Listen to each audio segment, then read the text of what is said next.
Jonesy and Amanda. Jam Nation. Down to the Jonesy and Amanda Arms for the pub test today. Historical statues, does it pass the pub test? Over the weekend, obviously the Australia Day long weekend, a statue of Captain Cook, 110-year-old statue, was cut off at the ankles and toppled. Other statues have had paint thrown on them. Sure. In the States, this has happened a lot.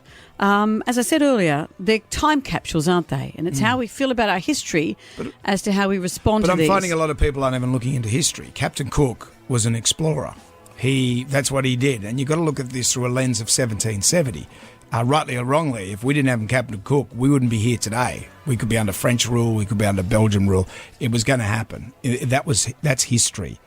But Captain Cook, sure, he wasn't even a coloniser, he was an explorer. But he's the face of colonisation. Of course he's the face of colonisation, and that's for another discussion. The big discussion is, though, why do we put up statues to begin with? Why do they? Well, I know why we have statues, to commemorate people at the time who do good works, and we see them as heroes. As time changes, we view them differently. But do you think one what day I would suggest, what we Wally should do, Lewis's statue outside Suncorp Stadium will suddenly have to be torn down for some reason in 100 years' time? Do you How think would I people will say, know? oh my God, he played this brutal game. How could that happen?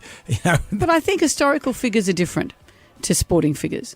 But then Margaret Court. Well, maybe we put plaques underneath so we commemorate our history. Here's why this person's here. And underneath it, we can add to it 6 or 7 times maybe. This decade, here's how we feel. Here's how we feel. But Ben Roberts-Smith is a classic case in point. They haven't taken away his exhibition at the War Memorial, but they've put a footnote in there as well. That's right. Rather than ripping it out, put it in a different context. Yeah, and it just because seems different generations are going to change again. Exactly. But a 110-year-old statue, historically, that statue is quite valuable, and just to have it vandalised seems... Passions run high.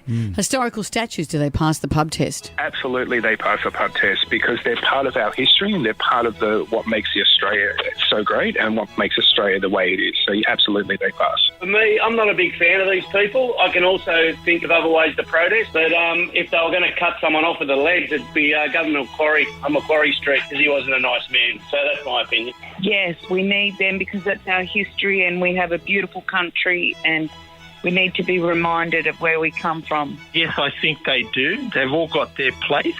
What's been and done should be preserved. I think we learn from our mistakes, and I think that's our progression of our culture.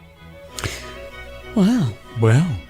Look, coming up next... For now, your effigy at the wax at Madame Tussauds remains unmolested. Though apparently sometimes my fingers have been snapped off. Yeah. Well, they moved Rolf Harris out of the room. Yeah. See, that's the thing. Yeah. It's easier to, as you say, melt someone down than chop them off Send at them the off ankles. to dusk. That's